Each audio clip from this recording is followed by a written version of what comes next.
Čus. Čus. Který vás vítá u nového videa. Tak jo, budeme vařit. Lenka už se tady chystá, už to tady lítá.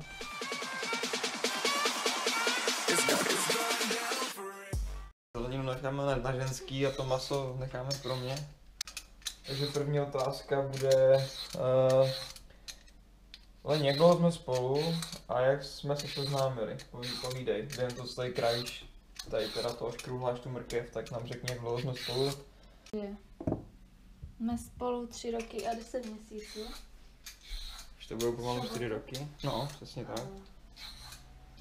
Seznámili jsme se, chodili jsme spolu na Gimple. Teda já jsem nechodila do prdele. Chodili jsme na stejnou školu a já jsem ho tam tak potkávala. To bylo jakoby emo se skatem. Neustále utěkal pozdě na hodiny.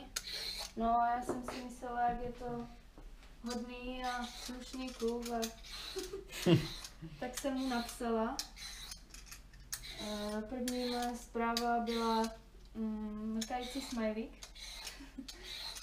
A potom jsme se domluvili na venku. Když jsme spolu ven, on dotáhl ještě nějakého kamaráda. A tomu mě chtěl dohodit, takže mě vlastně vůbec nechtěl, ale to jsem nevěděla. Jsem se dozvěděla až v průběhu, kdy jsme spolu chodili. Pamatuješ si ještě, když jsme si dali první pusu? První pusu jsme si dali, jak mě vytáhl na akci. A Co to bylo? bylo to na Jančovce. Nevím, co to bylo. Koncert, rockový koncert. No, to byl ten tvůj styl, nic Náš pro mě. oblíbený. Elmorto Cerebro tam měli koncert zrovna. Ano, takový alkoholy velký.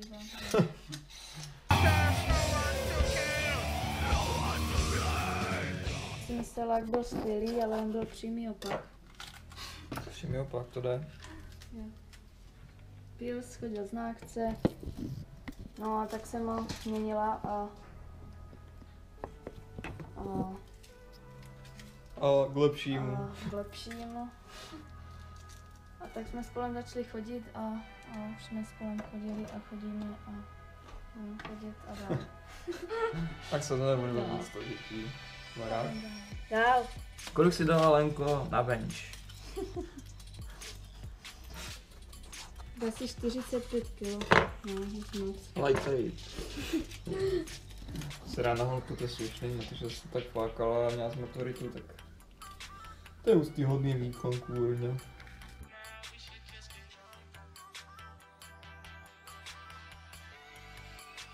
Teďka otázka. 3 věci, lomeno vlastnosti, co bys na mě změnila a naopak, které máš ráda. Upřímně.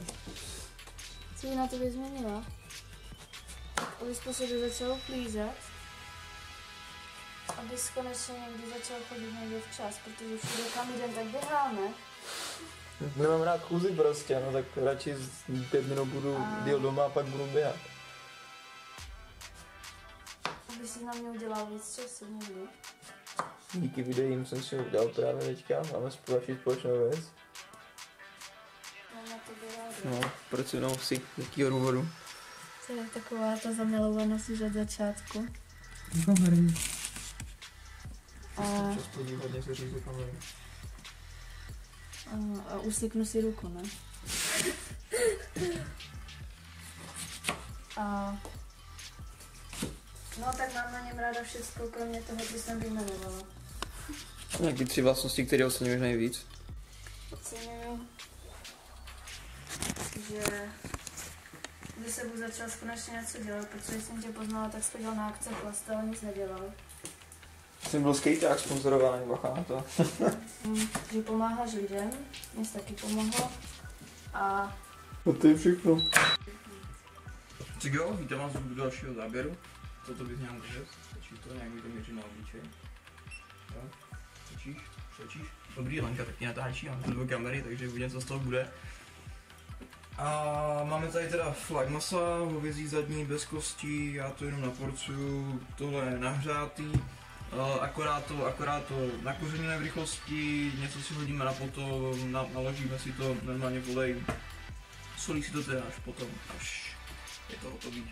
Nějak upozorňuji, že nejsem žádný kuchař vyučený, nic, prostě tohle je prostě improvizace, jak se tomu naučit, abych měl co jíst, jo. Takže si tam udělám nějakou chybu a uvidím nějaký kuchař, tak to prosím berte potaz. Co jiný nůž, jo, to je plachivá karta. Takže vyměnili jsme nůž a jdeme to zkusit. To bude steak už. Máme i ten gyro takový nehovený, takže to na to pak jenom fláknem ten kus masa. Takže už mlčeno. Je nějaký speciální důvod, proč do toho taháš Lenku? Jo, je. A nikomu neřeknu jaký. Já to mega pišlám, to je hrozný, jako. To chce pořádnej nůž, určitě až budu v Brně, tak si budu si pořídit pořádnou výbavu, protože s tím to pišlo. Ne, já se tomu ještě vyjádřím. Určitě tam důvod je, a to je ten, že chceme mít s Lenkou další společnou věc. Zase nás to nějakým způsobem utuží náš vztah. A hlavně jsem viděl, že co se týče fitness, tak jsem nezaregistroval žádnou youtuberku, co by o tom natáčela. Takže jsem si řekl, proč by to Lenka nemohla dělat. Navíc sledujeme Guzmana Blackcatterovou, takže jsme se rozhodli, že to tady zkusíme v Česku rozjet a uvidíme, jaké bude vaše reakce. Se vám to líbí nebo ne. Já tam rysujím fakt trochu oleje, jenom malinko. Keďže isto máš aj veľa fanoušíček. Fanoušíček? Nežádlí Lenka. On žádlíš? Já vím, žádlí Lenka. Žádný. Žádlila. Tak Lenka žádlila, ale tak ona ví, že jako na mě spolek, že nejsem žádný bůh, takže si věřím, si důvěřím, že? Jaký sport máš nejradšej, okrem cvičení, fotbal, hokej, basket, tenis? Hrál jsem stolní tenis asi kolik, 8 let, 10 let, závodně jsem hrál na republikové úrovni stolní tenis. Hokej jsem nehrál nikdy, teď jsme byli v Brusli v zimě, že? Poprvé v životě jsem v Brusli, vůbec to nejde, budeme z toho mít zápočet a vysoký, takže to musíme trénovat. Fotbal, tyjo, tam jsem byl 2 dny. Tyjo, by to nemám rád. Ne, nemám rád fotbal, jakoby ani je ten sport, spíš jenom některé jedince, jo, prostě některých přístup, zvlášť tady v okolí, že si prostě jdou zahrát do víkendu, mají v sobě zbytkáč, hlavně všechny ty jakoby prachy prochlastají, jenom vymetají diskotéky, jako jsou určitě i výjimky, jsou lidi prostě, kteří to chcou dotáhnout vysoko a mají ten režim taky nastavený striktně, ale co já mám zkušenost, tak je takový ten vesnický fotbal, prostě ty podmínky, nebo respektive mě vadí to, jak jsou podporovaní fotbalisti na úkor jiných sportů, jo. Tady máme třeba atletický klub, trénoval jsem asi před rokem nebo před 2 s klukem, který vyhrál nějaký místo České republiky, myslím na 15 stovku nebo něco takového, měl prostě nějaký úspěch celkově, ten oddíl byl dobrý a oni ještě prostě museli platit, nedostávají ani peníze, museli platit, protože tam můžou trénovat, jo, takže nelíbí se mi prostě, že to je podporovaný na úkor prostě jiných sportů, kde ty výsledky jsou, jo, v tom fotbale takový výsledky zase nemají, takže to se mi na tom nelíbí, to je jediný, co mi nelíbí na tom. Jo, že tam prostě tečou velký prachy, jo, to začnu kecanej. Jinak já upřednostňuji americký fotbal a rugby, to už byste mohli vidět, pokud mě sledujete další dobu, tak... Takže, co se týče toho grilování masa, hodím tam prostě ten flak toho masa, nehýbu s tím, nechám to tam a otočím to prostě, já nevím, řekněme za 6-5 minut, jak to chcete mít prostě propečený, jo, nerýpu do toho, nekrájím do toho, nepichám do toho nožem, solí se to až je to prostě hotový, jo. Ani když to nakládám, tak to nesolím to maso. Jenom ho kořením prostě dle potřeby, já jsem zvyklý prostě na pepř, takže tak. Budeš natáčet nějaké video z posilovny, jak cvičíte spolu? Určitě ano. Já mám respektive teďka rozhodnou spolupráci s nově vznikajícím fitkem, které bude v Brně Tuřanech. Líbí se mi strašně názory a přístup k tomu všemu těch majitelů, kteří tady tohle dělají, jsou to mladí lidi, kteří tím fakt žijou. Dělají to právě, že protože je to baví a mají stejné názory na cvičení, na suplementy. Víceméně se mnou chtějí radit o tom, jaký vybavení tam mít a dává mi prostě takovej prostor, zázemí v tom Brně, kde můžu cvičit a vůbec si cení mýho názoru, jo. Když řeknu, že v tom piku třeba chybí třeba asi klet, no tak ji tam prostě dokoupí, jo. Takový přístup se mi líbí, když já nevím. Mně třeba stroje připadají zbytečný. Oni tam nějaký stroje prostě mít musí, jo, prostě taky ti základní, ale zase mi nelíbí fitka, kde máte, já nevím, 60 kardiostrojů a jednu dripovat stojan ještě nechci. Ani ne klet, ale stojan, jo, to se mi třeba nelíbí. Tohle by bylo takový víceúčelový, že tam bude, jak já nevím, zóna na crossfit, na funkční tréninky, prostě tady ty stroje, jednoručky. Bude taky komplexní. Já se tam osobně vyřádím dobře, to, co jim tam budou mít, tak se mi líbí a i fakt z Brna, já o tohle všechno všem budu jakoby informovat, já budu vlogovat, dá se říct, skoro denně a na tady tomhle projektu s nima už se spolupracuju a jsme v kontaktu, jo, takže jak budu v Brně, budu tam prostě, když bude něco nového, tak tam vždycky půjdu, něco tam natočím, jo. To stejný ohledně semináře, na který teďka děláme, pojedu ve čtvrtek do Brna, vezmu kameru, sejdeme se tam prostě s dalšími účinkujícími, s partnery, já si to natočím video, případně natočíme nějaký otázky, odpovědi, pokud máte nějaký, já nevím, návrh, nebo se chcete zúčastnit, taky úplně v pohodě. Jo, prostě dejte vědět, já jsem otevřený jakoby všem nápadům.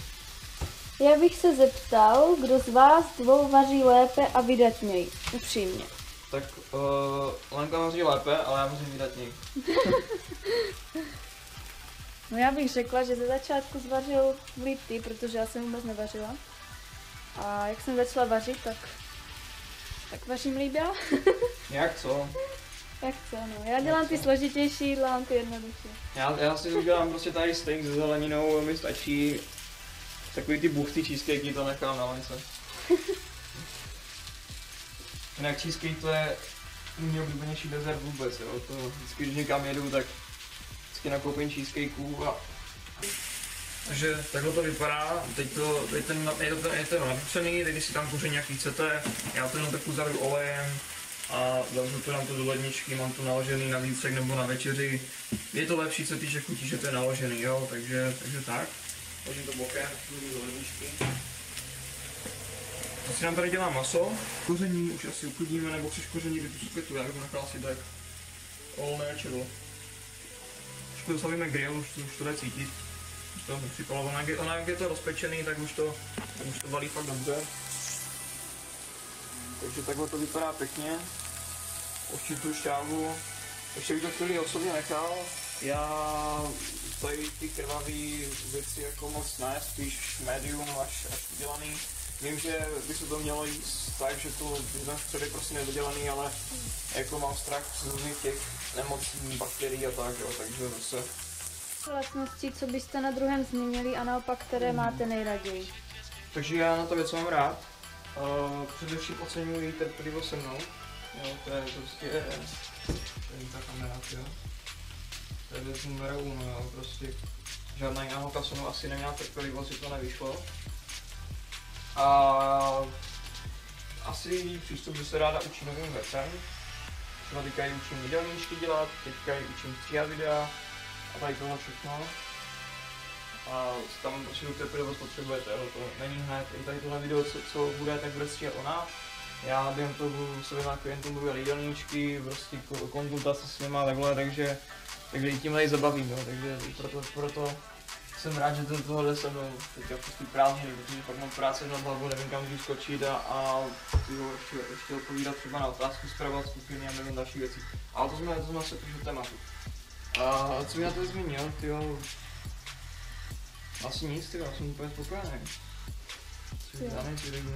Možná nelíbí se mi, že prostě občas se napučí se a nemluví, jo, prostě já nevím, kde je problém, ptám se, kde je ten problém.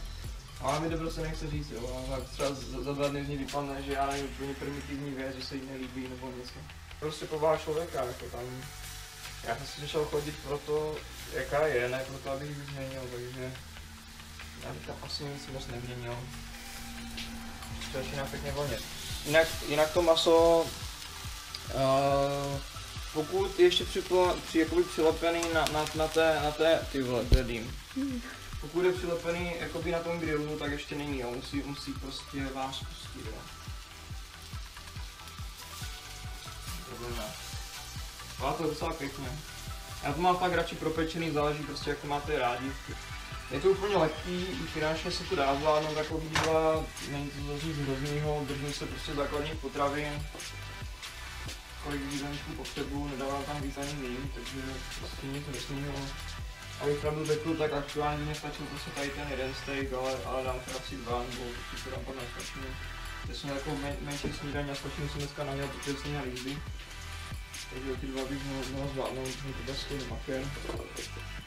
Ale aktuálně, jak říkám, necvičím tolik, nemám takový nároky, takže to by mělo udělat dostačit. Nám tady aranžuje zeleninu. Vždy ke každému masu musí být prostě zelenina, jo? Prostě vždy. To je prostě pravidlo. Už to bude hotový určitě. Už to nebylo moc vysušený, ale to musíte dobře odhadnout, to si vyzkoušejte. Vypadá to pěkně, voní to pěkně, my se na to těšíme. Tak se zatím mějte. A nejspíš se uvidíme u dalšího videa, respektive tady je, co jsem dostal od Lenky na Roskam. Freddy Grigo.